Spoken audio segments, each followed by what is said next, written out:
केवल कलिकताରେ ଘଟୁଥିବା ଘଟଣା ନୁହେଁ, ପ୍ରତିଦିନ ଘଟୁଥିବା ଘଟଣାମାନ ବିଷୟରେ କିଛି କହିବାକୁ ଚାହୁଁଛି। ଏସବୁ ଘଟଣାର କଣ କେବେ ପୂର୍ଣ୍ଣଚ୍ଛେଦ ନାହିଁ? ଭାଇ ଭାଇ ଆପଣ ଦେଖୁଛନ୍ତି ସିଏ କଣ କହୁଛି? ଆପଣ ଦେଖୁଛନ୍ତି ଭାଇ ମାନେ ସିଏ କଣ କହୁଛି? କଣ କହୁଛି? କଣ କହୁଛି? କିଛି ଭାଇ ଭାଇ ଆପଣ ଦେଖୁଛନ୍ତି ସିଏ କଣ କହୁଛି? ଭାଇ ଆପଣ ଏଠି ଏତେ ହୋହାନା କାହିଁକି କରୁଛନ୍ତି? ଇଏ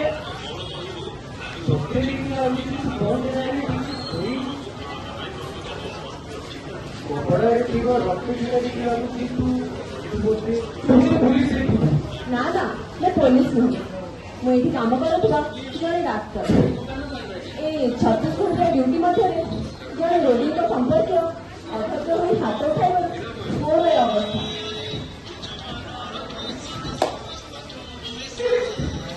ତମକୁ କଣ ସବୁତ ଯନ୍ତ୍ରଣା ଦେଖି ସେଥିରେ ଖୁସି ମିଳେ କି? ପ୍ରଥମେ ମୋ କଥାକୁ ଶୁଣି ଆଉ ଏବେ ଡକ୍ଟରଙ୍କ କଥାକୁ ଶୁଣି ତମେ ଏମିତି ହସୁଛ? ମୁଁ କାହାର ଯନ୍ତ୍ରଣା ନୁହଁ, ପିଲାଣି আমি ଡକ୍ଟରର ଅସହାୟତା ନେଇକି ଆସୁଛି। କଣ ମୋର ପିଲାଣିଆମି? ଯୋଉଟା ମୋ ଅଧିକାର ତା ପାଇଁ ଲଢ଼େଇ କରିବା ମୋର ପିଲାଣିଆମି? ଯିଏ ଅନ୍ୟର ଯନ୍ତ୍ରଣା ଦେଖି ହସୁଛି ତାଠାରୁ କଣ ଆଶା କରାଯାଇପାରିବ? ଆଚ୍ଛା ତୋର ଯନ୍ତ୍ରଣା ସବୁ କହିଲୁ, ଆମେ ସବୁ ଶୁଣିବୁ। ତାହେଲେ ଶୁଣ ସବୁ। ଖବରକାଗଜର ପୃଷ୍ଠ ଲଗାଇଲେ କେଉଁଠି ନା କେଉଁଠି କାହା ସହ ଦୁଷ୍କର୍ମ ଖବର ଥାଏ। ସେ ଖବର ପଢ଼ିଲେ ଦେହ ସିଝେଇ ଯାଏ।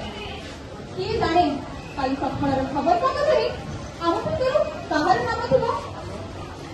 ରାସ୍ତାଘାଟରେ ଗଦା ଗଦାର ଲୋକ ଆଖି, ସେ ଆଖିକୁ ନିୟନ୍ତ୍ରଣ କରୁଥିବା ବିକୃତ ମାନସିକତାକୁ ଆମର ଡର। କିଏ କହୁଛି କପଡ଼ାରେ ନିଜ ଦେହ ଗୋଡ଼ଠାରୁ ମୁଣ୍ଡ ଯାଇ ଘୋଡ଼ାଇ ରଖ। କିଏ କହୁଛି ଘର ଦାଣ୍ଡ ଦୁଆର ଭିଡ଼ିବ ନାହିଁ। ଆମେ ପରା ଏକ ଆଧୁନିକ ବିକଶିତ ସମାଜର ମନୁଷ୍ୟ। ହେଲେ ଆମ ବ୍ୟବହାର ଆଜି ପଶୁ ଭାବିଲ କାହିଁକି ହୋଇଯାଇଛି? ଆଉ କେତେ ଜୀବନ ବଳି ପଡ଼ିଲେ ଆମ ଆଖି ଫିଟିବ? ଏତେ ଅଭିଯୋଗ ତୋର, ଏତେ ସୁଧା ଦେଲାରୁ ଭଳି ଭଳି କହୁଛୁ। ଟିକେ ଚୁପ୍ ହେଇ ମୋର ଅଭ୍ୟାସ କର।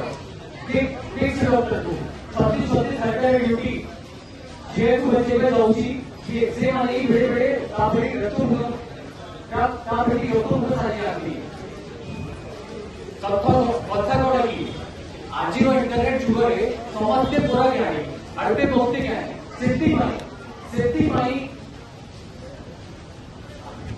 ସେଥିପାଇଁ ଏଇ ଓଷା ଉପରେ ନିଜକୁ ବଳ ଦେଖାଉଛନ୍ତି। ଦେଖିବୁ ଆଉ ଗୋଟେ ମହାମାରୀ ଆସିବ, ଏମାନଙ୍କ ଉପରେ ହେଲିକପ୍ଟର କେତେ କେତେ ଫୁଲ ବର୍ଷା ହବ। କଣ ଠିକ କହିଲି ନା? ଆମ ଭଳି ଲୋକଙ୍କ ପାଖରେ ଏଠି କି ମୂଲ୍ୟ ଅଛି? ନିଜର ନ୍ୟାଯ୍ୟ ଦାବି ପାଇଁ ଆମେ କାମ ବନ୍ଦ ଆନ୍ଦୋଳନ କରିବାରୁ ଆମକୁ ମାନବିକତାର ଦ୍ୱାହି ଦିଆଯାଏ।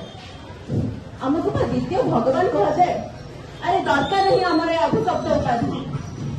ହାଡ଼ ରକ୍ତ ମାଂସ ଚର୍ମରେ ଗଢ଼ା ଏକ ସାଧାରଣ ମଣିଷ ବୋଲି ଭାବ। ଆମ ପୀଡ଼ା ଟିକେ ବୁଝ।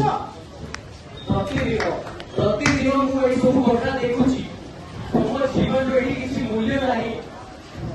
କଣ କହିବାକୁ ଚାହୁଁଛନ୍ତି ତମେ? କଣ କହିବାକୁ ଚାହୁଁଛ? ଏ ରାକ୍ଷସ ମାନଙ୍କର କଣ ଅନ୍ତ ନାହିଁ? ଏମିତି ଜୀବନ ପରେ ଜୀବନ ଦଳି ଚାଲୁଥିବେ ଏ ରାକ୍ଷସ। କଥା କଣ କି ଲୋକଙ୍କ ଈଶ୍ୱର ଶକ୍ତି ଏଠି ଦୁର୍ବଳ। ସେ ଘଟଣା ସବୁ ଶିଖି ପାସ ହୋଇଯାନ୍ତି। ଆଉ ପୁଣି କାହା ସହ ଯୁଦ୍ଧ କହ, ଲୋକ ପୁଣି କାହା ସହ ବୋଲେଇବେ, ମୋମବତୀ ଜଳାଇବେ, ନ୍ୟାୟ ଚିତ୍ତାର କରିବେ, ତାପରେ ଭୁଲିଯିବେ। ଆଉ ପୁଣି କିଛି ଦିନ ପରେ ପୁଣି ଏଇଆ ଚାଲିବ। ଦେଖିବ ଦିନ ଏମିତି ଆସିବ, ଅପରାଧୀ ମାନେ ପୁରା ତା ତଳେ ବୁଲୁଥିବେ। ତମେ ସବୁ ଘର ମନ୍ଦିରରେ ଲୁଚିକି ବସିବ। ଠିକ କହିଛନ୍ତି ଆପଣ। ପିଲାଟି ଦିନରୁ ଆମକୁ ଚୁପ୍ ରହିବା ଶିଖାଯାଏ। ଯେମିତି କି ଆମ ସହ ଦୁର୍ବ୍ୟବହାର କରେ ଆମକୁ ଘରୁ ନ ବାହାରିବା ପାଇଁ କୁହାଯାଏ। ଏଠି ଆମର କିଛି ଭୁଲ ନାହିଁ, ଆମେ ତାଙ୍କୁ କାହିଁକି ଡରିବୁ? ଆମର ଏଇ ଭୟାଳୁ ମାନସିକତା ଯୋଗୁଁ ହିଁ ଆଜି ଏଭଳି ରାକ୍ଷସ ମାନେ ଜନ୍ମ ନେଇଛନ୍ତି। ତୁ ଠିକ କହିଛୁ ଭଉଣୀ। ମନେ ପଡୁଛି ସେ କୋଭିଡ ସମୟର କଥା। ସେତେବେଳେ ଯେତେବେଳେ ଆମ ପାଇଁ ହେଲିକପ୍ଟରରୁ କେତେ ଫୁଲ ବର୍ଷା କରାହେଲା, ଥାଳି ତାଳି ବଜାଇ ଆମକୁ ସମ୍ମାନ ଦିଆଗଲା। ହେଲେ ଆଜି ଆଜି ଆମ କଥା କେହି ଶୁଣୁନାହାନ୍ତି। ଏକାକାଳୀନ 36 ଘଣ୍ଟାର ଡ୍ୟୁଟି, ନା ଖାଇବାକୁ ସମୟ ମିଳୁଛି ନା ବିଶ୍ରାମ କରିବା ପାଇଁ ରୁମଟିଏ।